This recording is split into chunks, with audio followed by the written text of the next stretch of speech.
Hello everybody and welcome to the Real Housewives Edit. My name is Elle and I'm here to talk about the two loves of my life, editing and housewives. Well you guys, here we are. We are talking about the Real Housewives of Potomac, where the editors just love to play all day in the shade. They have so much fun in this franchise and I just love breaking them down. I mean, besides like sort of, funny flashbacks and funny titles and stuff like that, the editors really know how to play with space and they really know how to use timing to make stuff even funnier than it could be if it was just like played out in normal time.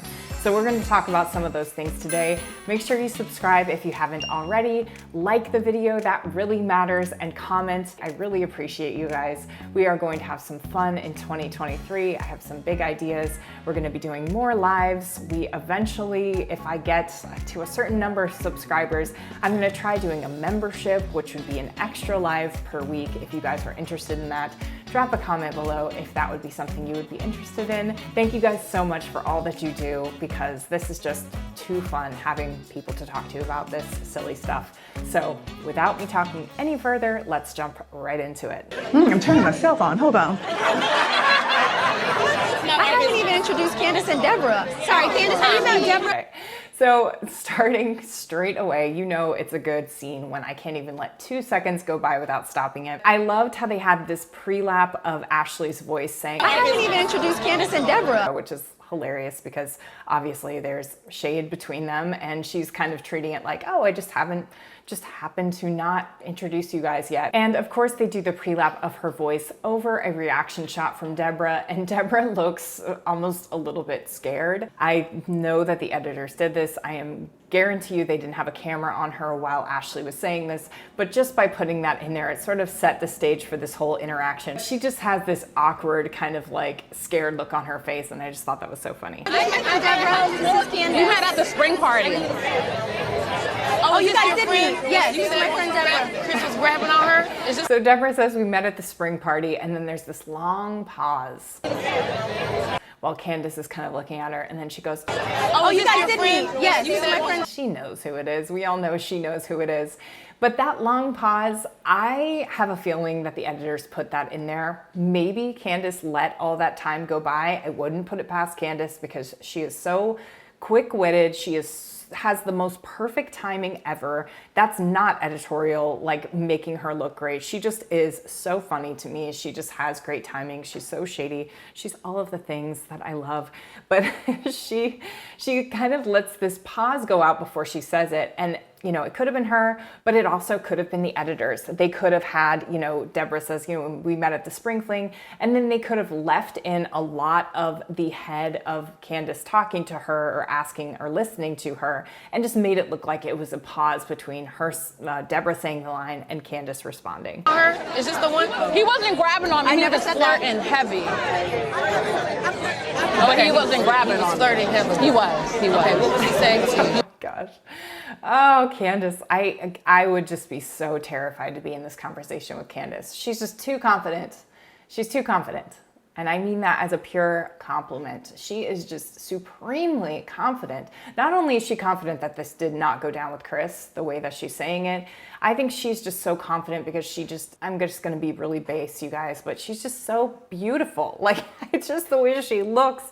Her hair looks so perfect in this shot right now. Like if someone's behind her head, it's like she framed it. Like she had a stylist come up and like style her look in this shot. She just looks so flawless. And she's obviously, has stuff to say about Deborah's looks. There's just something so supremely confident about everything that's going on here. So I would be terrified. But it's just funny that they only really show Candiace and Ashley when she's doing that exchange. They don't show Deborah yet. They're saving Deborah for us for a little bit later, and we'll get into it. What was he saying to you? He introduced themselves, and I told him that my husband's name is Christopher.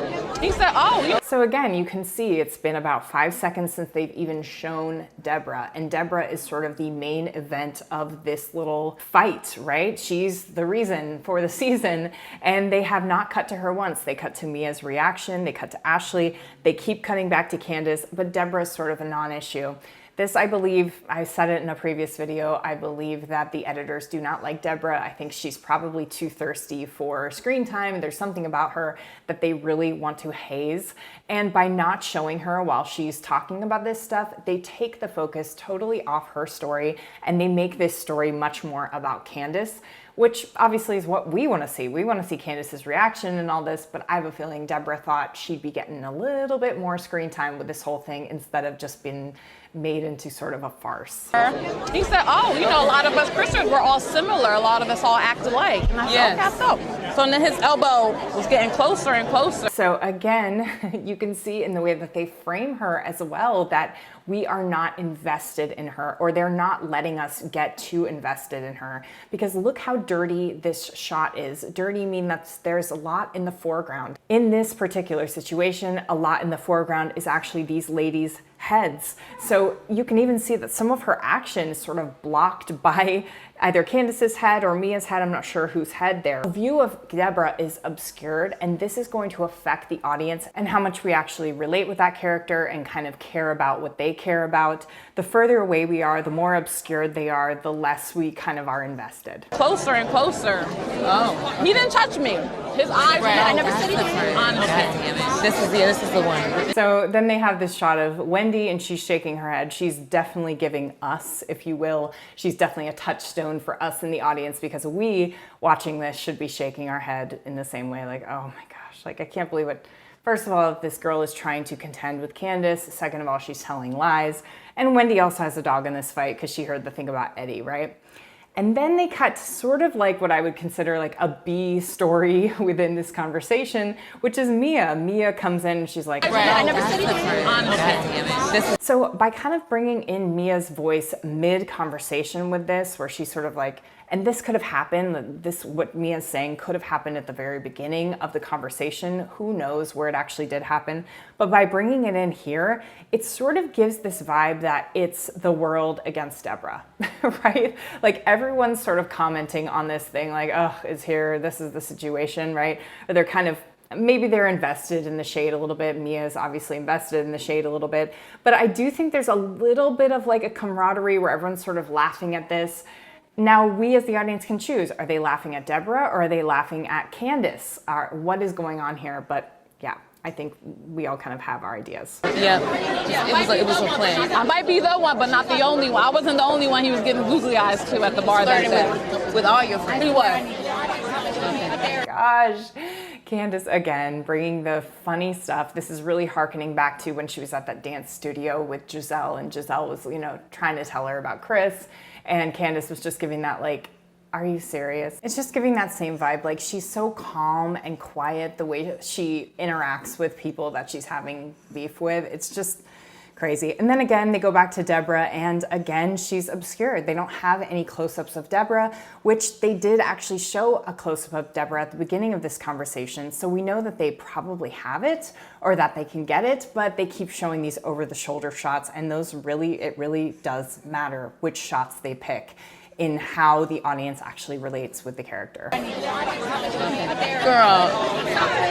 So Wendy and Candiace, right, on a scale? Okay, so of course they show Candiace and she's like, girl, and she's doing that. And then they show reactions of everyone else kind of doing those same looks like, this is absolutely ridiculous, right? And then they cut to Mia's confessional. And as they cut to Mia's confessional, you can see there is a reaction of Mia. She's kind of doing that like mean girl look to the side while she's drinking her drink. Like all of this, I feel for Deborah in this situation. It does feel like everyone is a little bit on Team Candiace, obviously except Ashley, but Ashley's just team mess. I don't know. She has no, like, she's not really trying to do anything than just like keep good stuff going on the show. I don't know. I would put them at like 8+. Deborah, I like her, but she's like maybe 4.5, you know? Okay, yeah. I mean, she's cute. The editors were so shady for this. And again, this proves my point that I just really think they just don't like her. And I think they actually really like Chris. Like Chris reminds me, from working on sets before, Chris actually reminds me of someone who is like really good to the crew. And this, I don't know why, but he's a chef, right? So he works with a lot of like, he's got sous chefs and he's kind of back in the kitchen. He's a behind the scenes guy. I think chefs are behind the scenes guys, right? In the best way possible. I'm a behind the scenes person, except for this channel. And I think when you're a behind the scenes person, you tend to really like connect with other behind the scenes people. Like me, for instance, like I would, if you put me in a room full of the housewives, I would be like, oh my gosh, this is so, I don't know what to say. But you put me in a room full of the camera people and editors, and I would just be like so excited to talk to them, right? You just kind of have this natural affinity for them. I think it's the same thing with Chris. I think he naturally gravitates probably towards crew members. I can imagine him being like, can I get you guys something to eat? You know, and the editors, although they're not on set, you know, experiencing that, they experience that all in the dailies. When they're watching the dailies and they're seeing all of the footage come in, I'm sure they see Chris being a really nice guy. I just get this vibe that he's a nice guy, and that I think behind the scenes, he's probably, you know, even nicer than what we see. So, you know, poor Deborah, I think Deborah's getting the brunt of that. And like when, you know, Mia's saying this stuff about her looks, which I can't necessarily like condone. I think it's, you know, Mia's hilarious here and it made me laugh. I'm not gonna lie, but I am just like, oh man, like the whole world is looking at Deborah right now, or the whole housewives world, let's be honest. And they're just, you know, people are really commenting on her looks and how awkward she is and how, you know, why would he want her when he has Candiace and all this stuff. I just can't really stand behind that, or I don't want to like add to that because I just think it's kind of mean and I don't know. But anyway, I'm gonna throw that aside to say that the editors put in this clip of her drinking a drink kind of like hunched over. It's not her best angle. It's not the best thing to get you drinking a drink. Same with eating food. It's just something that like makes us look a little human and we can look a little awkward and like it's not our most beautiful moments. And I just think it's funny that while, you know, Mia was saying this stuff about her looks, they cut to her in some not so flattering moments. I'm sure she had many flattering moments they could have chosen, but they didn't choose them. I mean, she's cute, but she's not like cute. And here is just a great example of how great the editors are with timing. As soon as she says the word cute, they cut so fast back to the improv. I mean, she's cute, but she's not like cute. In other franchises that have less comedic timing, they would have let a couple seconds go after Mia said that thing about cute. Just a couple seconds can make a line way less funny. And what they did here is they actually made it so much more funnier by just cutting straight out of it as soon as she said the second cute and going right back to the show. It definitely made me laugh, and I think it probably made a lot of you guys laugh, and it has a lot to do with the editing timing there. Let's bring to the stage Jasmine Masters. Hey, come on, Jasmine. Come on to the stage, baby. And I like this little thing that they're doing where they're using these sort of title cards and the music. It's almost like what they did when they did, you know, silent films, is they'd put it in really fast action, right? And they'd have these sort of cue cards to make you know what was going to happen or kind of set you up for like, okay, this is what you're about to see.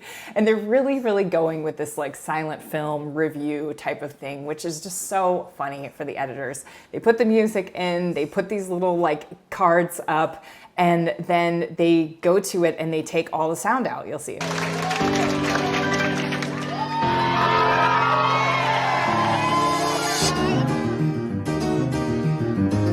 So they put the music in and then they go to the title card that says still no budget for Jasmine's song. Now it's funny, when I first watched this, I was like, oh, they're shading Karen's, you know, show that it has no budget or whatever. And then the second time I watched it, I'm like, no, they're shading Bravo. They're saying that Bravo doesn't have budget to play the song that Jasmine's singing, right? This is totally a blonde moment for me, because I was really on board that they're really just trying to shade Karen's show. But then when they said the still no budget thing, I couldn't tell. Maybe that's a hearkening back to silent films. Somehow they make jokes with these cards or something like that. I don't know. If you guys know, comment below. This is definitely something that I have no idea about.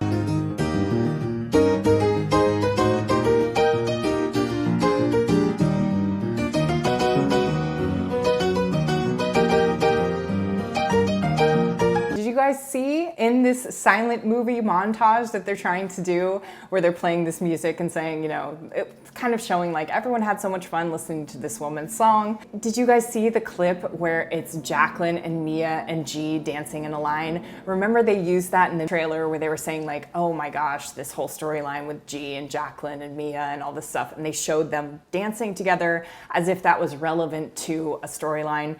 But really, it was just that Karen show and they were all standing up and dancing together.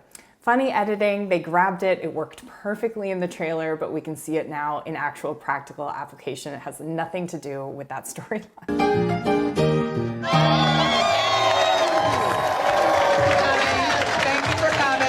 Okay, full disclosure, for the last like 5 minutes of the video, I've been holding the baby and like kind of bouncing her on my knee to keep her quiet because it's so loud while I'm trying to film. I have her here. If you saw me like sweating and bouncing my knee the last 5 minutes, that's why. All right, getting back to it. And this concludes our show.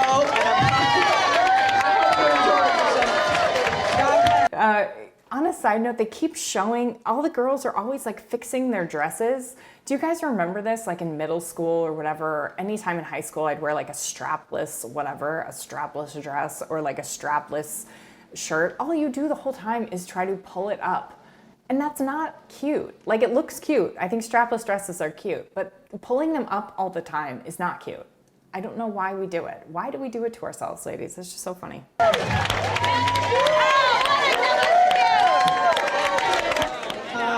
Okay, and then of course they're gonna cut to Deborah kind of putting her stuff away. It almost looks like she's trying to escape. Does anyone else feel the same way? Candiace, I know that you have like some weird feeling about my friend. No. So Ashley's trying to get in there again, like, oh, let's start some mess here. And Candiace is like, it's not happening. I'm not giving your friend a platform to come on and be messy about my life. I'm not going to give her any opportunity to have, you know, get a, whatever the Potomac ladies hold, a flower or whatever. No, she's not getting it on my watch. Absolutely not. And then the music comes in. About my friend? No. Tension between Ashley, tension between Deborah, and obviously all with Candiace. We're going. Why are you trying to dismiss my friend? Like is this what you did to Jacqueline?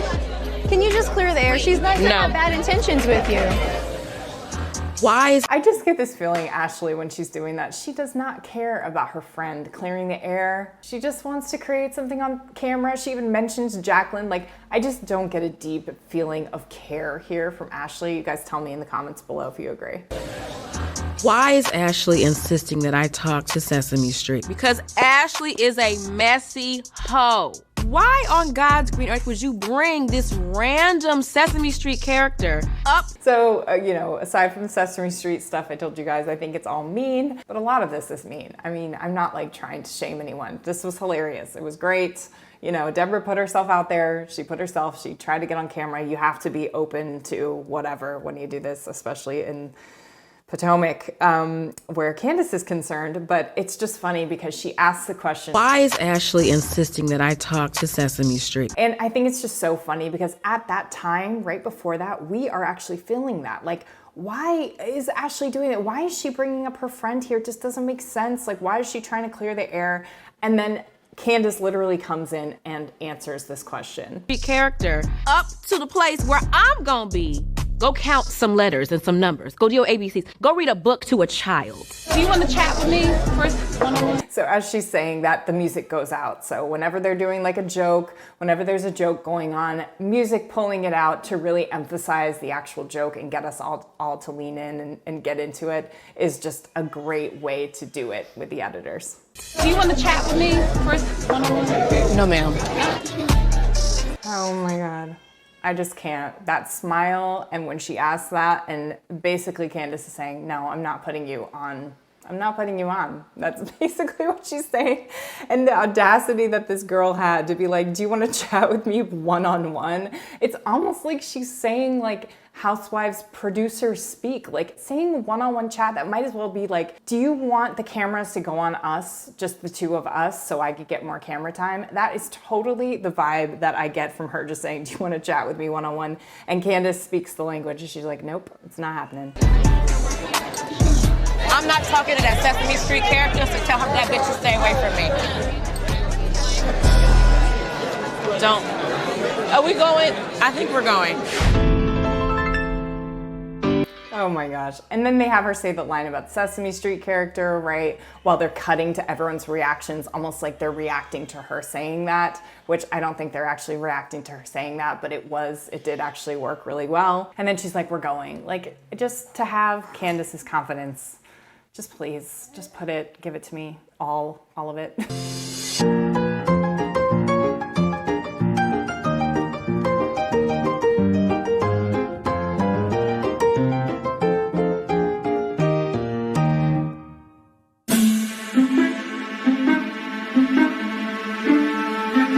So this is just too funny. They did this whole silent film thing again. They put in these title cards showing it. They have this sort of silly piano music. They have all the shots, with no sound whatsoever. Some of it is sped up. It's just a really creative way to kind of tease next week's episode. Like, why not do it like this?